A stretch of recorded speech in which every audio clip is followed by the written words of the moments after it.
कधी वाटतो यो अधिकारी जाम चांगला मराठी गोड बोलतो, मला चहा पाचतो, आतून त्याची अडचण असते, हे आपण विसरता कामा नाही. निलेश पाटील नावाबाई येऊन लढणार नाही. ही इथली मीरा भाईंदरची लढाई तुम्हाला लढायची आहे. मुर्द्याची मोरव्याची राईची लढाई तुम्हाला लढायची आहे. तुम्हाला तुमच्या शक्तीची जाणीव करून द्यायला आम्ही इथे आले. त्यांची अडचण काय आहे ना, की त्यांची अडचण आहे की ते ज्या गावात येतात तिथे दुष्काळ आहे, ते ज्या गावात येतात तिथे भूकमरी आहे, ते ज्या गावात येतात तिथे दारिद्र्य आहे.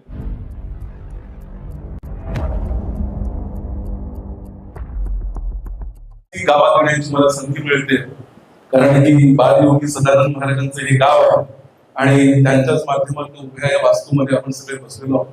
त्यामुळे सगळ्यांनी त्यांना अभिवादन करतो, वंदन करतो, हनुमंताला आणि श्रीरामाला वंदन करतो. आणि सगळ्यात आधी ज्यांनी स्वराज्याचं स्वप्न पाहिलं अशा राजमाता जिजाऊ यांना वंदन. ज्यांनी ते स्वप्न प्रत्यक्षात अवतरवलं आणि स्वराज्य स्थापन केलं असं छत्रपती शिवाजी महाराज यांना वंदन. ज्यांनी ते राखलं ते छत्रपती संभाजी महाराज यांना वंदन.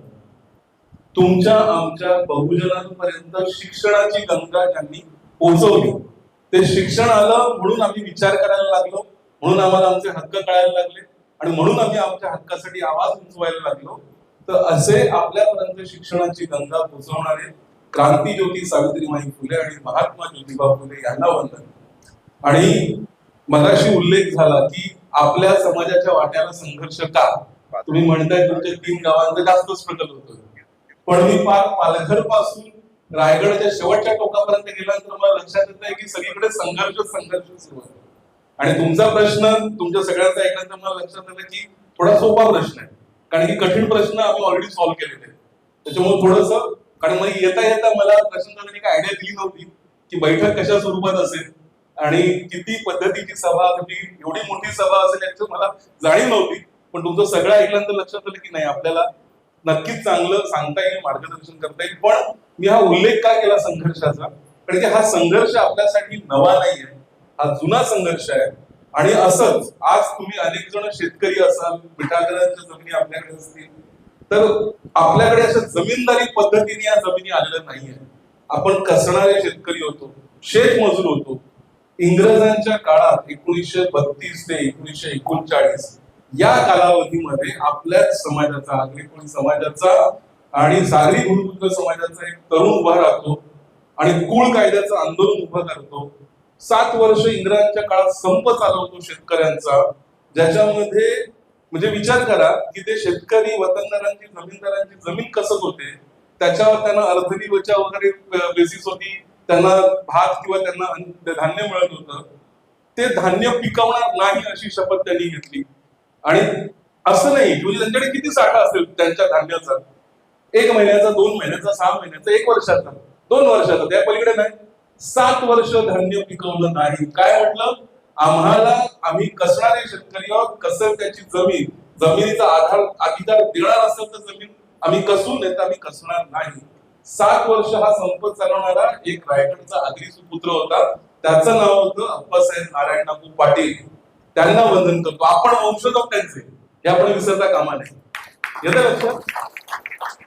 शेतकऱ्यांना म्हणजे जंगलचा अधिकार, जमीन जंगलचा अधिकार आम्हाला मिळालाच पाहिजे. यासाठी जे महाराष्ट्रातलं एकमेव आणि पहिलं जंगल सत्याग्रह झाला तो याच आपल्या कोकणच्या आणि रायगडच्या भूमीत शेतकऱ्यांचा चिरनेर जंगल सत्याग्रह झाला. त्याच्यामध्ये सुद्धा हुतात्मा पत्करणारे आपल्याच समाजाचे वंशज, आपण त्यांचे वंशज आहोत. आणि या दोन्ही वेळेला ज्यांनी त्यांना मोलाचं सहकार्य केलं, म्हणजे अगदी विधिमंडळामध्ये असो, पार्लमेंटमध्ये असो किंवा कोर्टामध्ये असो, आपल्या समाजाच्या बाजूने कुळ कायद्याच्या वेळी सुद्धा अनेक गुन्हे नोंदवले गेले, जंगल सत्याग्रहाच्या वेळेला सुद्धा अनेक गुन्हे नोंदवले गेलेले. आणि ह्या सगळ्या गुन्ह्यातनं सोडवणूक करणारे कायदेशीर बाजू आपली भक्कमपणे ज्यांनी मांडली, ते कोण होते माहिती? आपल्या समाजासोबत जे खांद्याला खांदा लावून उभे राहिले, त्या व्यक्तीचं नाव होतं भारतरत्न डॉक्टर बाबासाहेब आंबेडकर. त्यांना वंदन. तो माणूस आपल्या आगरीपळ्याच्या बरोबर खांद्याला खांदा लावून उभा राहिला होता. आपल्याला अनेकांना त्यांचा विसर पडला, तो वेगळा भाग आहे, पण त्यांचे उपकार आपल्या समाजावरती अनंत आहेत, हे आपण विसरता कामा नये. आणि या जमिनी आपल्याला मिळाल्या कुळ कायद्यामुळे, आणि पुढे या जमिनी आमच्यासारख्या भागांमध्ये प्रकल्पाच्या नावाने त्या जमिनी पुन्हा घेतल्या गेल्या. तुमच्याकडे आता 100 कोटी रस्ता, मग तुमचं कारशेड वगैरे वगैरेच्या नावाखाली प्रकल्प पुन्हा लागले जातात.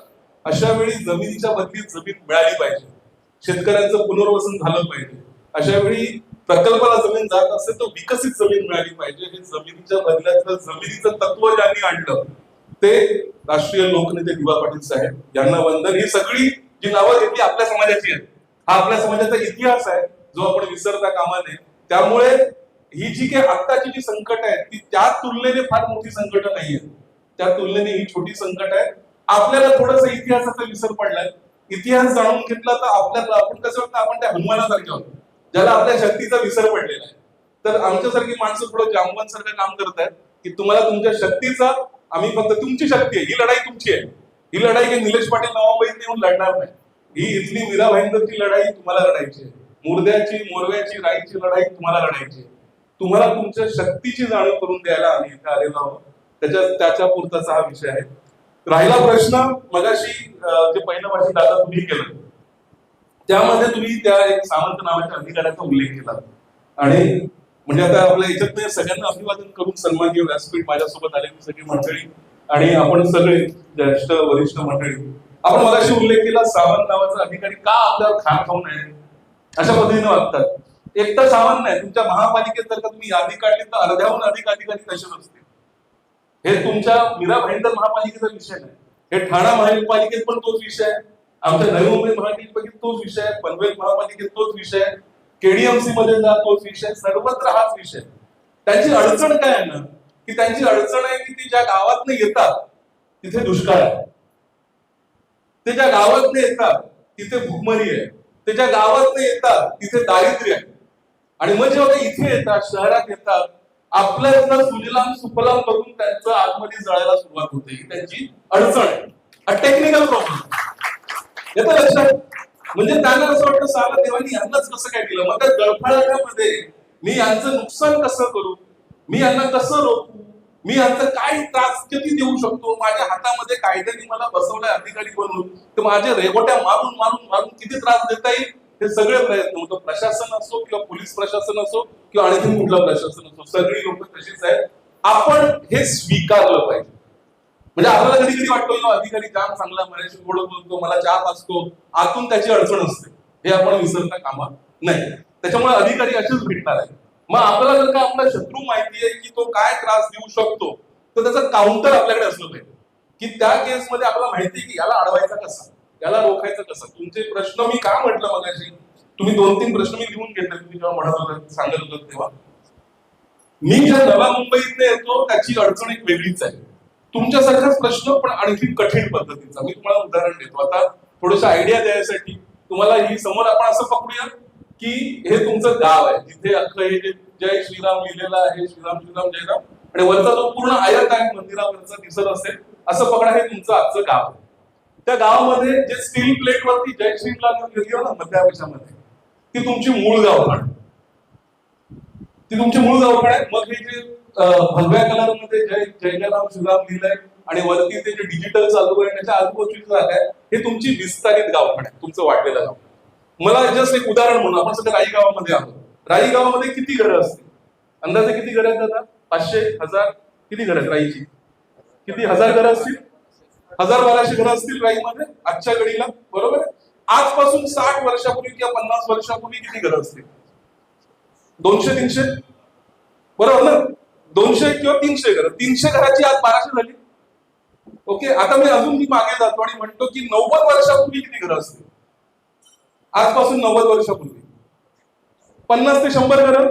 ओके, आता विचार करा, हे मी मगाशी वरचं आयत सांगितलं ती 1200 घरांचं आयत आहे आणि मधली जी स्टील पट्टी आहे ज्याला मी जय श्रीराम लिहिलेलं आहे ती तुमची 100 घरं आहे. कळतंय? आता हे का सांगितलं मी उदाहरण म्हणून तुम्हाला. 100 घरं जी आहेत तिला म्हणतात गावठाण. ही गावठाणं कोणी मोजली? मगाशी सागरनी उल्लेख केला, ब्रिटिशांनी मोजली. ब्रिटिशांनी पहिला भारतात सर्वे करायला सुरुवात केली 1918 पासून 1930 पर्यंत, 1930-32 पर्यंत जवळपास 20 वर्ष त्यांनी संपूर्ण भारत मोजून काढला. सगळ्या भारताला मोजलं त्यांनी. आपण धरूया आपल्या गावात सगळ्यात शेवटी आले असते, समजूया आपण, ते सगळं अख्खा भारत लोटल्यावरती आपल्या गावामध्ये आले. 1930-32 ला संपला त्यांचा सर्वेचा कार्यक्रम, 1932 मध्ये संपलेला होता. शेवटचं गाव आपलं असेल त्या टायमाला 50-100 घरं जी असतील त्याच्या बाजूला त्यांनी एक रेख ओढली, तिला म्हटलं गावठाण. आणि मग त्या गावठाणाच्या बाजूला ह्यांची जमीन, ह्यांची जमीन, ह्यांची जमीन, ह्यांची जमीन, तिला त्यांनी सर्वे नंबर टाकला, तिला मार्किंग करून टाकलं. सर्वे नंबर 1, 2, 3 मौजे राई, मौजे मुर्धा, मौजे मुरबा असं सगळं करून टाकलं. काही जमिनी सरकारकडे असतील, काही जमिनी सरकारने वर्ग करून घेतल्या असतील वगैरे वगैरे. मग काही सरकारी पड आहे, काही प्रायव्हेट आहे वगैरे वगैरे. आलं लक्षात? तर तुमच्याकडे 3 पद्धतीच्या जमिनी आहेत. एक आहे मूळ गावठाण. त्या मूळ गावठाणांमध्ये तुमची जी काही घरं आहेत त्यांच्या अनेकांकडे सनदी उपलब्ध असतील. सनदी आणि प्रॉपर्टी कार्ड यामध्ये काही एक फरक नाही, नावाचा फरक आहे. सनद हे जुनं नाव झालं, प्रॉपर्टी कार्ड आजची जी भूमी अभिलेखला नाव आहे त्याला प्रॉपर्टी कार्ड म्हणतात. मालमत्ता त्याचं पत्रक असं त्याचं नाव आहे. प्रॉपर्टी टॅक्स आणि प्रॉपर्टी कार्ड या दोघांमध्ये जमीन आसमानाचं अंतर. प्रॉपर्टी टॅक्स म्हणजे तुम्ही जे बांधकाम केलेलं आहे त्याच्यावरचा जो तुम्ही ग्रामपंचायतीला किंवा महापालिकेला जो कर भरता तो प्रॉपर्टी टॅक्स, त्याचा जमिनीच्या मालकीशी काही एक संबंध नाही. ओके, तर संबंध तुमच्याकडे घरपट्टी म्हणजे जमिनीचे मालक तुम्ही नाही, तुम्ही फक्त टॅक्स भरण्यापुरता आहात. तुम्ही जमिनीच्या मालकीसाठी त्या कागदाचा उपयोग करू शकत नाही. पण तुमच्याकडे सनद आहे किंवा तुमच्याकडे प्रॉपर्टी कार्ड आहे, मालमत्ता पत्रक आहे, तर तुमच्याकडे त्या जमिनीचा अधिकार आहे जेवढ्या क्षेत्राचा तो प्रॉपर्टी कार्ड आहे. येतं लक्षात? तुमची जी जय श्रीराम जे गावठाण आहे त्या गावठाणामध्ये प्रॉपर्टी कार्ड आहे. मे बी तुमच्याकडे नसतील, तुमच्या आजोबांच्या नावाने असतील, पणजोबांच्या नावाने असेल किंवा नसेल. त्यावेळी तुमची जागा रिकामीच होती, तिथे एखादा गोठा असेल किंवा मोकळं काहीतरी तिकडे तुम्ही तुमचं काय पेंट बिंट ठेवत असाल अशी काहीतरी जागा असेल. पण जर का त्या जागेच्या बाजू उजव्या बाजूला जर का एखाद्याकडे सनद आहे, डाव्या बाजूला पण एखाद्याकडे सनद आहे, तर मधल्याकडे पण सनद आहे. नसेल अर्ज करायचा, 30 रुपयाची पावती फाडायची, माणूस येतो, तो पहिला काय बघतो ते बॉर्डर बरोबर आहे का, तुमची जागा बॉर्डरच्या आत आहे की बॉर्डरच्या बाहेर आहे तेवढं बघतो. बॉर्डरच्या आत असेल तर तुम्ही क्लेम केली असेल, असं पकडूया की हे आपण बॉर्डरच्या आत आहोत, ही जागा तुमची आहे, तुमच्याकडे सनद नाही आहे, या जागेवाल्याकडे सनद आहे, या जागेवाले सनद आहे.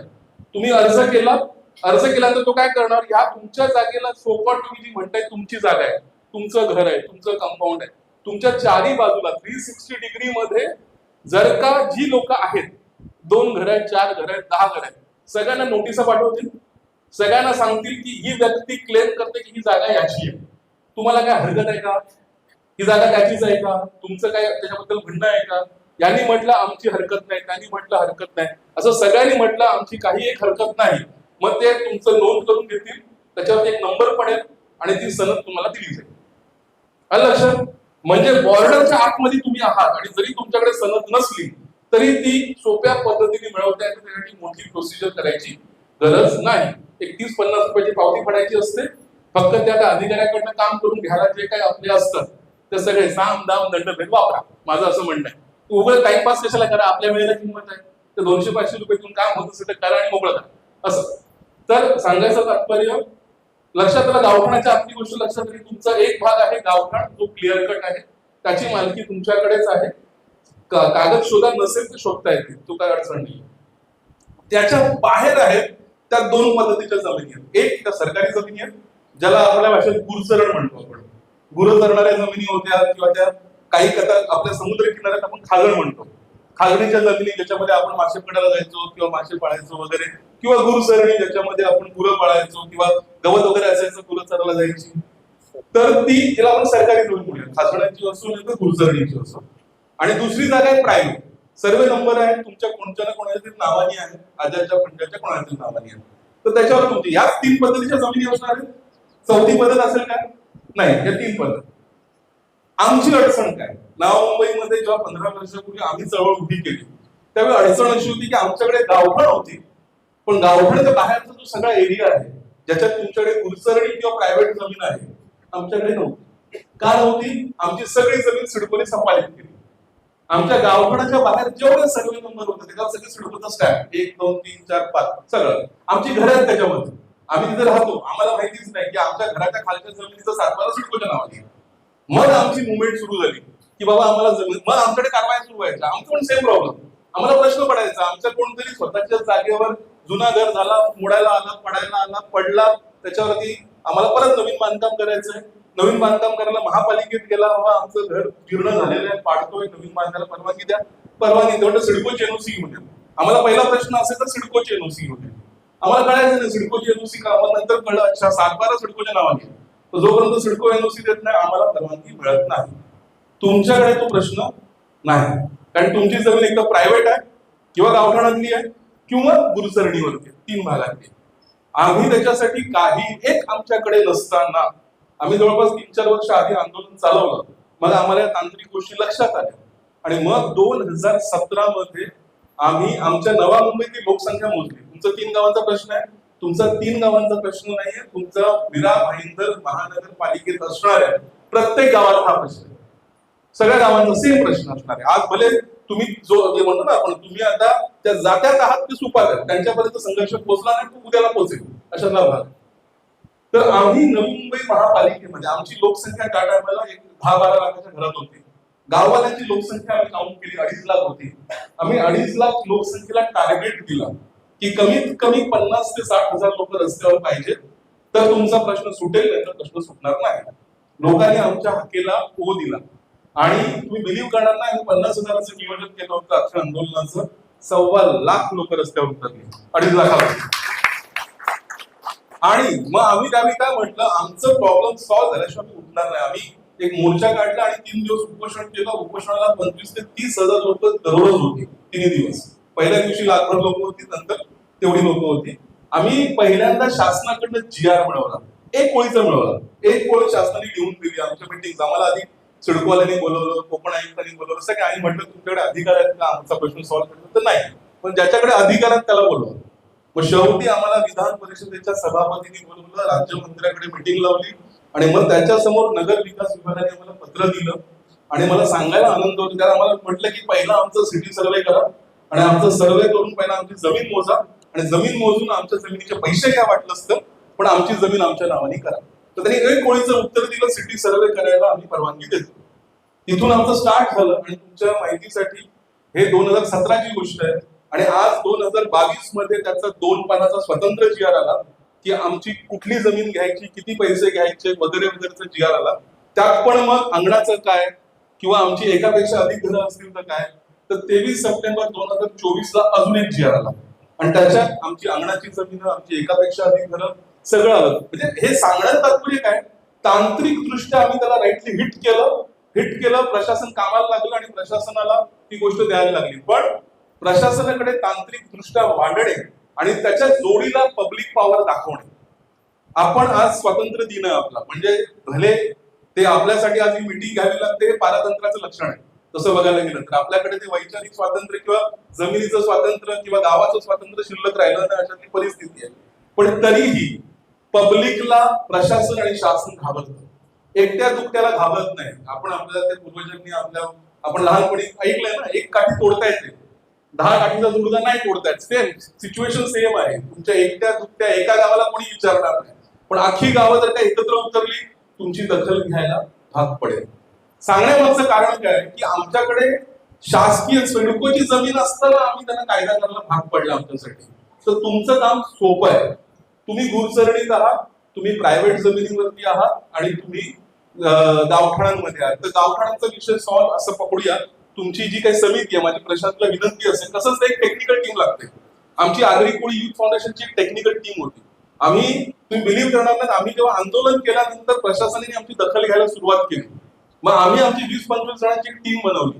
आम्ही सगळे कायदे वाचून काढले. महाराष्ट्र लँड रेव्हेन्यू कोड काय, Maharashtra regional town planning act काय, त्याच्यानंतर गव्हर्नमेंटचं लँड देण्याचे अजून कुठले कुठले कायदे आहेत, सगळे वाचून काढले. म्हटलं आपलं सोल्युशन कुठेतरी असेल, शोधून. कारण की अधिकाऱ्यांना तुमचा प्रॉब्लेम सॉल्व्ह करायचा नसतो, नेत्यांना सुद्धा फार इंटरेस्ट नसतो, नेत्यांना अभ्यास करण्याचा इंटरेस्ट नसतो. नेत्यांचा सगळ्यात मोठा प्रॉब्लेम. नेत्यांना सांगितलं हे निवेदन वाचा, आमचं निवेदन कधीच कुठल्या नेत्यांनी वाचलं नाही. 2-2 पानाचं निवेदन सगळे वाचायचे, विषय वाचला, शेवटची ओळ वाचली का संपला कार्यक्रम. म्हणजे तुम्हाला सांगायला आनंद वाटेल मला की माझं निवेदन फक्त 2 नेत्यांनी वाचलं. एका नेत्याचं नाव होतं शरद पवार. तर शरद पवारांकडे आम्ही 2019 मध्ये घेऊन गेलो होतो त्यांना स्वतंत्र 3 पानाचं निवेदन दिलं. त्या माणसाने एक ना एक ओळ वाचली. मग नंतर म्हटलं अच्छा अरे तुमचा प्रॉब्लेम तर महसूल मध्ये पण येतो, नगर विकास मध्ये पण येतो, ह्याच्यामध्ये येतो. 3-4 सेक्शन आमचे एकत्र होते. मग ते म्हटलं साहेब बरोबर आहे, आमचं हे तीन वेगवेगळ्या मंत्रालयांमध्ये अडकलेलं घोडं आहे. त्याला काढायचं असेल तर तिन्ही मंत्रालयांना एकत्र बसवायला लागेल आणि मग ते घोडं बाहेर निघेल. त्यांनी ती बैठक लावली, त्यांनी ऐकून घेतलं, निवेदन आमचं केलं.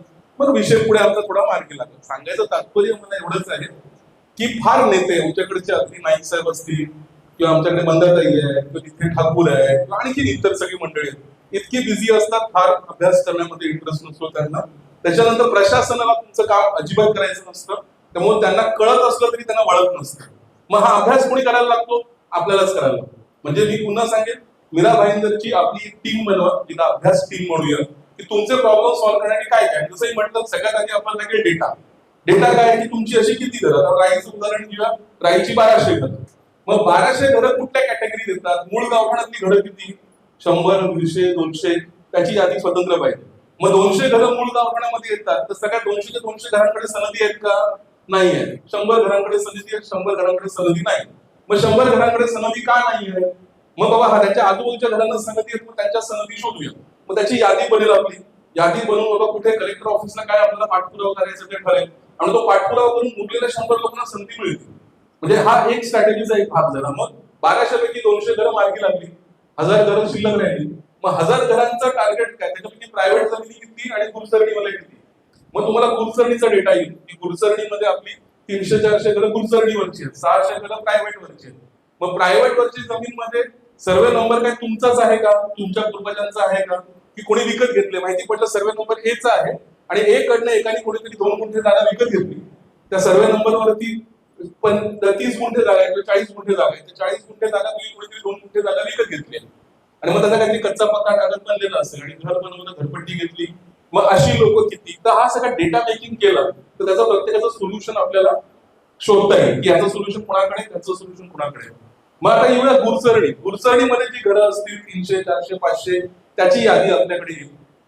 तुमच्या माहितीसाठी गुरसरणीसाठी आता रिसेंटली एक म्हणजे आता 3 महिन्यापूर्वी एक नवीन GR आलेलं आहे, शासनाचं नोटिफिकेशन आलंय. त्या नोटिफिकेशन प्रमाणे जर का तुमचं घर 1500 फुटाच्या आत असेल, 1500 फुटापर्यंत त्यांनी ते नियमितीकरण दिलंय. जनरली आपली घरं 1000, 1200, 1500च्या घरात असतात. मोजकी लोक असतील ती 1500च्या वर असतील आणि 1500च्या वर असतील ते शक्यतो गुरसरणीवरती नसतात, ते त्यांच्या खासगी जमिनीवरती असतात. तर गृहीत धरूया की मॅक्सिमम लोक 1500 फुटापर्यंत आहेत. मग 1500 फुटावाल्या लोकांसाठी आता रिसेंट GR आलेला आहे. 2011च्या आधीचं तुमचं ते ताबा किंवा तुमची जमीन किंवा तुमचं घर असलं पाहिजे तर तुम्हाला एक 500 फुटापर्यंत फ्री आहे. 500 फूट ते 1000 आणि 1000 ते 1500 असं एक ठराविक दर टेंटेटिव्ह तुमचा जो काय रेडी रेकनरचा भाव असेल त्याच्या 10% आसपास तुम्हाला रक्कम भरायची, जमीन तुमची होऊन जाईल. येतं लक्षात? म्हणजे योजना आहे, योजनेची आपल्याला अंमलबजावणी करून घ्यायला पाहिजे. त्याच्यासाठी पुन्हा काय लागेल? डेटा. आपल्याला आपले अर्ज माहिती असते. म्हणजे आम्ही आमचे सगळे अर्ज भरून घेतले होते लोकांकडनं. आम्ही त्याचा फॉर्मॅट बनवला, लोकांपर्यंत पोहोचवला, लोकांचे फॉर्म भरून घेतले, फॉर्म भरून ते अर्ज सबमिट केले. ही आपल्याला प्रोसेस कम्प्लीट करायची. येतं लक्षात? म्हणजे 1500 फुटापर्यंत गुरसरणीवरती आहात तरी प्रॉब्लेम सॉल्व्ह. प्रायव्हेट वरती आहात तर तशी काय अडचण नाहीये. ठीक आहे, वारसांचा काय विषय असेल किंवा तो 2 खासगी लोकांचा विषय आहे त्याच्यासाठी सुद्धा एक चांगली वकिलांची टीम बनवून ते रिझॉल्व्ह करता येईल की आपण आपापसात भांडण नाही पाहिजे. कारण की आपल्या डोक्यावर बसलेले हे बाहेरून आलेले अधिकारी असतील किंवा इतर आलेले हे जे सोपाट परप्रांतीय आपण म्हणतो त्यांची पण तीच अवस्था आहे. त्यांच्या गावाकडे नाही इकडे येतात. येतंय लक्षात? मग ते आपल्याला सोनं नाणं बघितल्यावरती आपण गळ्यात सोनं नाणं घालून मिळवतो. आपण हौशी लोक आहोत, आपण लोकांना हौशीने जेवायला बोलवतो. एरवी आपण 2 घास खाताना मोजकच खात असतो, एखादी भाजी एखादा. मग पाहुणा बोलवला तर 4-4 पकवान. मग समोरच्याला असं वाटतं सगळी लोक रोजची रीतसर जेवतात. येतं लक्षात? आपल्या हळदीनं आपण बोलवतो, हळदीनं आपण त्याला मेजवान्या देतो, पार्ट्या काय करतो, दारू काय पाचतो, त्यांना वाटतं रोजच दारू पार्टी चालू असते आपल्याकडे. तर ही जी अडचण आहे ना, म्हणजे आपला जो समाज जो लोकांचा आदरातिथ्य करतो, जो आपल्याला आनंद आहे आणि चांगली गोष्ट आहे, पण बऱ्याचदा इतर लोक त्याचा चुकीचा अर्थ लावतात आणि चुकीचा अर्थ लावल्यामुळे मग त्यांना असं वाटतं की यार यांना असं ना तसं कसं तरी यांना थोडंसं गुंडाळलं पाहिजे. मग त्यांचा प्रयत्न सुरू असतो. मग अशा वेळी आपल्या लोकांनी एकत्र येणं, आपल्या समाजातल्या शिकलेल्या लोकांनी एकत्र येणं, त्याचं राईटली डेटा मेकिंग करणं, त्याच्याबद्दलचं नियोजन करणं हे गरजेचं आहे. आलं इथपर्यंत लक्षात? मला ते म्हणायचंय. आता जमिनीबद्दल क्लिअर झालं तुम्हाला? जमीन असं पकडा की तुमच्याकडे सनद आहे तरी पण तुमच्या घरावर कारवाई होते, असं गृहीत धरूया आपण आता. म्हणजे तुम्ही असं गृहीत धरूया की सगळ्यांच्याकडे जमिनीचा कागद आहे, सगळे जमिनीचे मालक आहे, म्हणजे आपण ही प्रोसेस केली, सगळ्यांना जमिनीचं मालक केलं. आता म्हणजे कारवाईची दोन कारणं असतात. एक, तुम्ही सरकारी जमिनीवरती म्हणून कारवाई केली, त्याला म्हणतात अतिक्रमण. म्हणजे असं पकडा की गुरचरणीवरती तुमचं घर आहे आणि गुरचरणीच्या खालच्या जागेची सनद तुमच्याकडे नाही आहे, किंवा तुमचं गावकडेच घर आहे पण तरी तुमच्याकडे सनद नाही आहे. त्यामुळे शासकीय लेखी ती सरकारी जमीन आहे, कारण तुम्ही प्रोसेस नाही केली ना. तुम्ही ते म्हणते तुमची जमीन तुमचे कागद दाखवा, ते असं नाही म्हणत की आमची जमीन आहे म्हणून आम्ही कागद दाखवतो, असं बोलतात का ते? महापालिकेवाले कधी येऊन बोलतात किंवा ही सरकारी जमीन, हा कागद बघा? नाही, ते आपल्याला काय सांगतात, तुम्ही मालक आता तुमचा पुरावा आहे. मग जेव्हा आपल्याकडे पुरावा नसतो तेव्हा आपल्याकडे कारवाई होते. म्हणजे तुम्ही शासकीय जमिनीवरती आहात, शासकीय जमिनीला अतिक्रमण म्हणतात. अतिक्रमणावरती MRTP 53-54 अंतर्गत कारवाई करण्याचे त्यांना अधिकार आहे. आलं लक्षात? मग आपण पहिला आपण प्रॉब्लेम काय सॉल्व्ह केला? अतिक्रमण या व्याख्येतनं बाहेर पडायचं. अतिक्रमणच्या व्याख्येतनं कधी बाहेर पडाल? जेव्हा तुम्ही जमिनीचे मालक असाल तेव्हा. एकदा तुम्ही जमिनीचे मालक झाला, अतिक्रमणाचा ठपका संपतो. मग तरीही तुमच्या स्वतःच्या जमिनीवर तुमचं घर आहे, पण ते घर बांधताना तुम्ही परवानगी घेतलेली नाही महापालिकेची, तर त्याच्यामुळे ते अनधिकृत ठरतं. आणि अनधिकृत बांधकामावरती पुन्हा MRTP 53-54 अंतर्गत तुम्हाला कारवाई करू शकतात. आता आपण ऐकलं असेल की मग हे कसं थांबवायचं, याला अनधिकृतपणाचा ठप्पा कसा जाईल? जसं दादाने मगाशी सांगितलं की आम्हाला परवानगी कोणी देतच नाही. अडचण अशी असते की थोडा हा आपल्या सवयीचा परिणाम आहे. म्हणजे एक तर आता हे जे घर, सपोज ज्या घरावरती कारवाई झाली त्याच्या आधी एखादं घर असेल तिथे, बरोबर की नाही? ते घर किमान 30-40 वर्षापूर्वी बांधलेलं असेल. 30-40 वर्षापूर्वी तुमच्याकडे ग्रामपंचायत होती आणि तुम्हाला त्यावेळी फार काही कोणाची ADTPची वगैरे परवानगी घेण्याची काही गरज नव्हती. त्यामुळे त्यावेळी गरज नव्हती, पण आज महापालिका आहे. आज महापालिकेकडे MRTPचे सगळे अधिकार आहेत. ते टाउन प्लॅनिंग ऑथॉरिटी आहे. त्याला विचारल्याशिवाय तुम्ही जर का म्हणलं ना चौथरा पण बांधत असेल ते सुद्धा अनधिकृत आहे. मग ते अनधिकृत बांधकाम टाळायचं असेल तर आपल्याला परवानगी घेतल्याशिवाय पर्याय नाही. आता दोन पद्धतीच्या गोष्टी असणार. एक, जसं तुम्ही मगाशी आलो, तुमच्या गावात एंट्री करताना खूप छान फील येतं, एकदम म्हणजे आपण गोव्याला गेल्यासारखं फील येतं की आपण जेव्हा इथे एंट्री केलं, म्हणजे त्याचं ते टिकवलं पाहिजे. मला नंतर दादाने सांगितलं की 100 फुटी रस्ता येतोय, ते 100 फुटी रस्ता जर का झाला, आता 9 मीटरचा रोड आहे, तो 30 मीटरचा करायला गेले तर त्याच्यातली म्हणजे 500 घरं तिथे मला बाधित होणार आहे. मी म्हटलं गरज काय? म्हणजे ते आता पण छान दिसतं, सुंदर दिसतं, ते 9 मीटरच्या रस्त्यावर सगळं चाललंय, ठीक आहे. शहराचा विकास होतो तेव्हा तुम्हाला मुवमेंट लागते, बायपास बनवू शकतात ना. अनेक ठिकाणी गावातली, म्हणजे अगदी तुम्ही पुण्या, रत्नागिरी किंवा इतरत्र पण इतर तुम्ही जे काही इतर राज्य आहेत किंवा आहेत, त्यांनी त्यांची गावातली घरं अशीच असतात किंवा गावातली जे रस्ते आहेत ते एवढेच असतात. फार मोठे तिथे का 4 लेन रोड गावामध्ये कुणी बनवत नाही. मग ते काय करतात, एका गावातनं जाताना पहिला या गावातनं जाताना अडचण होते, मग गावाच्या शेजारून एक बायपास केला जातो, बायपासनी ते एक रस्ता कनेक्ट केला जातो. बायपास बनवा तुम्ही, 2 लेन बनवा, 3 लेन बनवा, 4 लेन बनवा, आम्हाला काय फरक पडतो? 30 फुटी बनवा, 100 फुटी बनवा, 200 फुटी बनवा, पण तो गावाच्या बाहेरून बनवा. गावातल्या ह्या रस्त्याला तुम्हाला 100 फुटी करायची अजिबात गरज नाही. आणि त्याचं सोल्युशन म्हणजे काय साहेब? महासभा. महानगरपालिकेमध्ये नगरसेवकांकडे प्रचंड अधिकार आहे. आता आपण विचार केला की हा फक्त मोराचा किंवा राईचा किंवा मुर्द्याचा प्रश्न आहे, तर नाही, हा प्रश्न सगळ्या गावांचा आहे. तर आपले सगळे गावातले जे नगरसेवक आहेत, मला वाटतं आजही जिल्हा मध्ये मेजर गाववाले नगरसेवक असावेत असा माझा अंदाज आहे. तर त्याच्यामुळे त्यांनी जर का एकत्र बसणं, पुढाकार घेतला आणि प्रत्येक गावठाणांमध्ये ही अडचण असणार आहे, तर सगळ्या गावठाणांची अडचण एक तिथं तुम्ही महासभेत ठराव घ्यायचा आणि महासभेत ठराव घेऊन सांगायचं की बाबा इथे पर्यायी रस्त्याचं प्रयोजन करा, गावातले आपले रस्ते तुम्हाला मोठे करण्याची अजिबात गरज नाही, जसे आहेत तसे ठेवा. त्याच्यामुळे तुमची जी बाधित होणारी गरज, ती बाधित होण्याची गरज लागणार नाही. MRTPचे म्हणजे याच्यामध्ये तुम्हाला ते 37A मध्ये पॉवर दिलेले आहेत. ते तुम्ही जर का जुन्या DCPR मध्ये असेल तर जुन्या DCPR ला बदल करता येतो, छोटा पण करता येतो, मोठा पण करता येतो, जे काय असतील. तर कसं असतं बघा, प्रत्येक जरी समाजाचे नगरसेवक नसले तरी इतर नगरसेवकांना समाजाची मतं पाहिजे, समाजाची मतं पाहिजेत. मग त्यांना आपल्याला जाब विचारायला शिकलं पाहिजे, त्यांची मीटिंग घ्यायला शिकलं पाहिजे. म्हणजे समाजातल्या काही नगरसेवकांनी पुढाकार घेतला पाहिजे, बाबा ह्या आमच्या 15 गावांमधला हा सेम अडचण आहे, आज या 3 गावांना ही अडचण फेस करायला लागते, उद्याला उरलेल्या 4 गावांना, 5 गावांना, 10 गावांना सेम अडचण येणार आहे. आम्ही नगरसेवकांची बैठक बोलवतो, तुमचं काय म्हणणं आहे पब्लिक समोर ओपनली मांडा. शक्यतो पब्लिक समोर कोणीही पब्लिकच्या विरोधात भूमिका लोकप्रतिनिधी मांडत नाही. आपल्याला त्याच्या तोंडून बदवायला पाहिजे. म्हणजे मी म्हणतो प्रेमाने, मी असं काय म्हणते की त्यांना जबरदस्ती करा, पण त्यांना तांत्रिक बाजू समजावून सांगा. तांत्रिक बाजू समजावून सांगितली कारण त्याचा पर्यायी रस्ता बनला, तुमचं 100 फुटी रस्त्याची अडचण आहे ती दूर होऊन. दुसरं आपल्याला मगाशी म्हटलं की आपण जमिनी आपलं स्टील घर बांधायला गेलो अनधिकृत परवानगी मिळत नाही. का परवानगी मिळत नाही? 2 कारण. एक, जर का तुमचं घर आता जे 9 मीटरचा रस्ता तुमच्या गावाच्या शेजारी आहे, किंवा आता आम्ही इथून समोरून आलो इथपर्यंत गाड्या आल्या, मग जो रस्त्याने आम्ही आलो तो 4.5 मीटरचा रोड आहे. येतं लक्षात? म्हणजे या रस्त्याच्या अलीकडे पलीकडे जेवढी घरं आहेत त्या सगळ्या घरांना जर का तुमच्याकडे जमिनीची मालकी आहे तर परवानगी मिळू शकते. कारण की MRTPच्या निकषाप्रमाणे किंवा UDCPRच्या निकषाप्रमाणे किमान 4.5 मीटरचा रोड लागतो. किमान 4.5 मीटर. आता